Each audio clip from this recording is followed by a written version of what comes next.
Hi there and welcome to chapter 3, lecture number 3.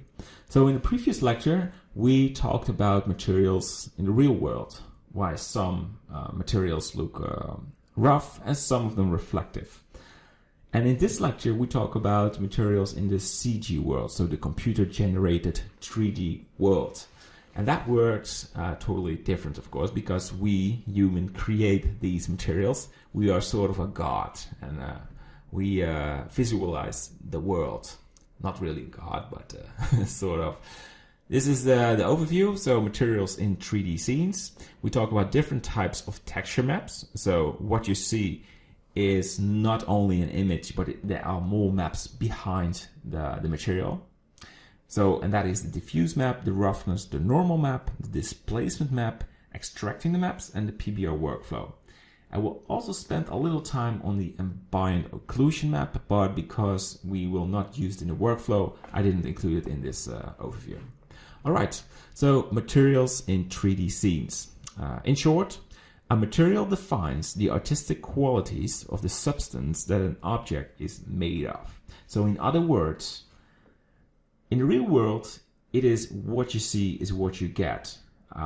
So a brick material is a brick material, how it looks like. The light shines on it, and it's not a style of a designer. Of course, it is created in a factory or someone made that brick, but after that there is no overlay on it. What you see is what you get. But in the 3D world, that works different. You have a texture, but you as a designer can make it you can decide what kind of roughness it has, what kind of depth it has. So you have an influence in the final looks, and that makes it the artistic qualities on how you make it. So I hope you understand this sort of perspective of view on this subject. It's really the designer who makes the output, and that's of course different in the real world. So materials has different types of texture maps. So when you see a 3D material, so like here, the brick or the marble wall, it looks like it is a brick wall, but behind this is a whole extracted maps. So you have a diffuse, a roughness, a normal, and a displacement map.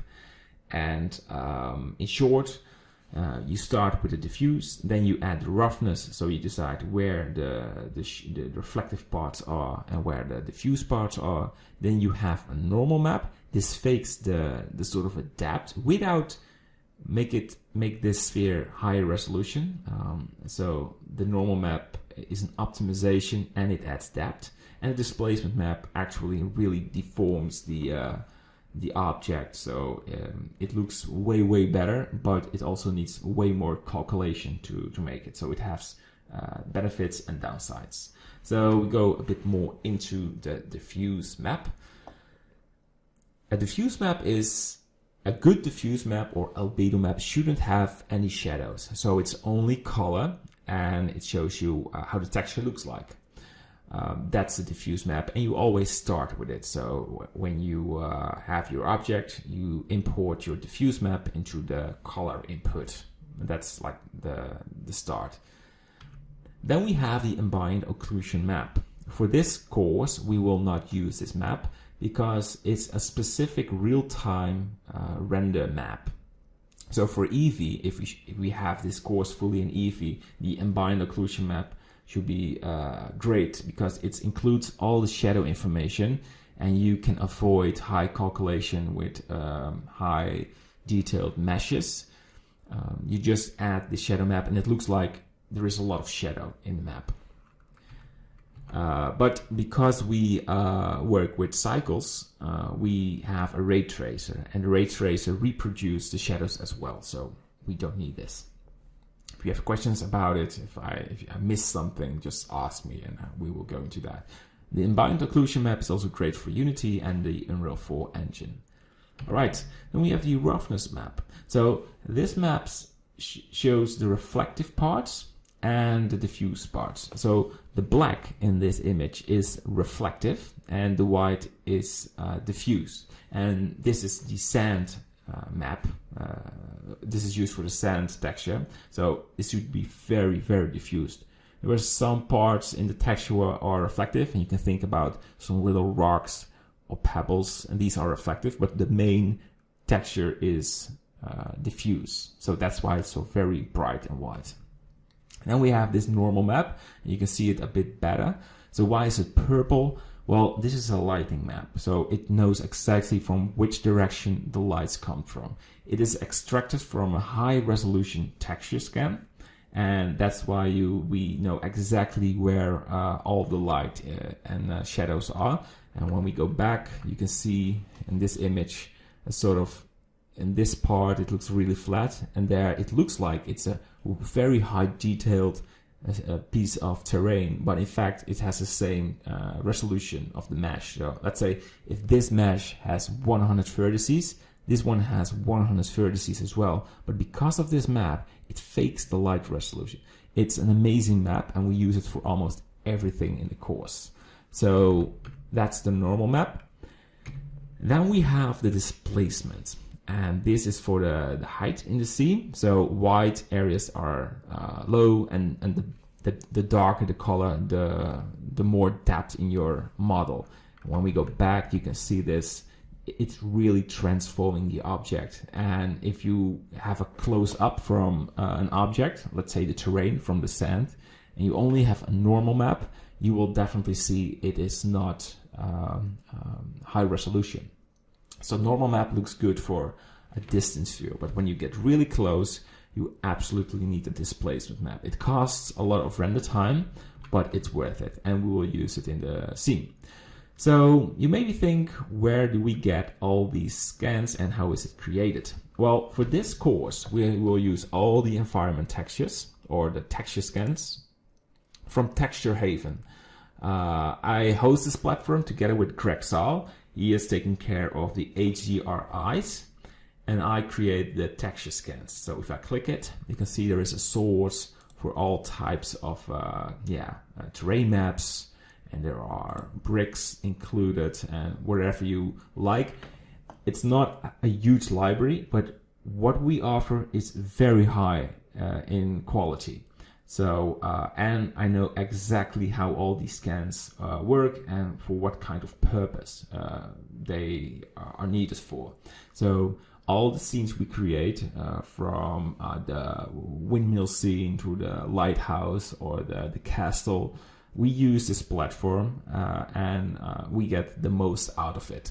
So yeah. And the great thing about this platform, it's totally free. There are no ads, there is no registration. It is click and download. The same idea behind Blender. It is supported by the community. So sometimes we get some donations and we provide the free scans. The reason is because we like 3D. I like to work with texture scans, and the more people who work with scans, the better, right? So there is no secret behind, there is no paywall. It is free, and feel free to support it, but there is no need for it. Okay, we go back to the presentation. We are almost done. You maybe wonder, and it's a good question, how do you get all these maps? Well, what I do is when I make a texture scan, I make like 200 photos of a surface. You can see all sort of images. Then it goes into a program who calculates the 3D model. So we have this very high resolution mesh. Then we import this in Blender. And in Blender, I can bake all these maps. So we have the color map, the roughness, the normal map, and the displacement map. And I also show the empire and occlusion. That's pretty much it. So that's how it works. That's how I get my scans. It takes a lot of time to make these, a lot of render power, but it's worth it. So in the end, we work with a PBR workflow. So that means that we have the roughness, the normal map, the albedo diffuse, and the displacement map. And with these sort of maps, we can create like any type of material on a realistic way. We call this the PBR workflow.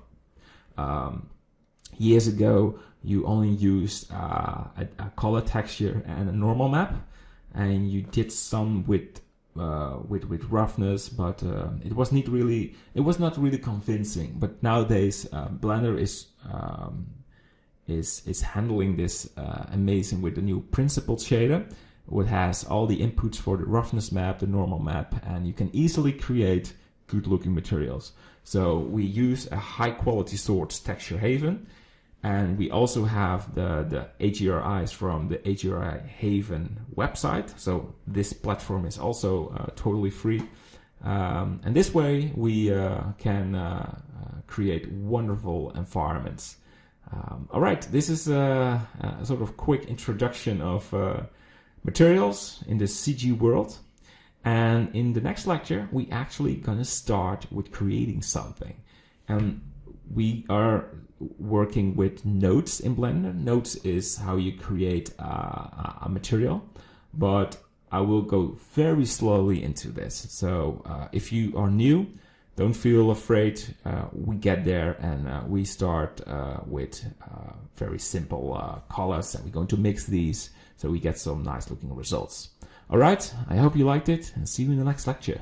Bye bye.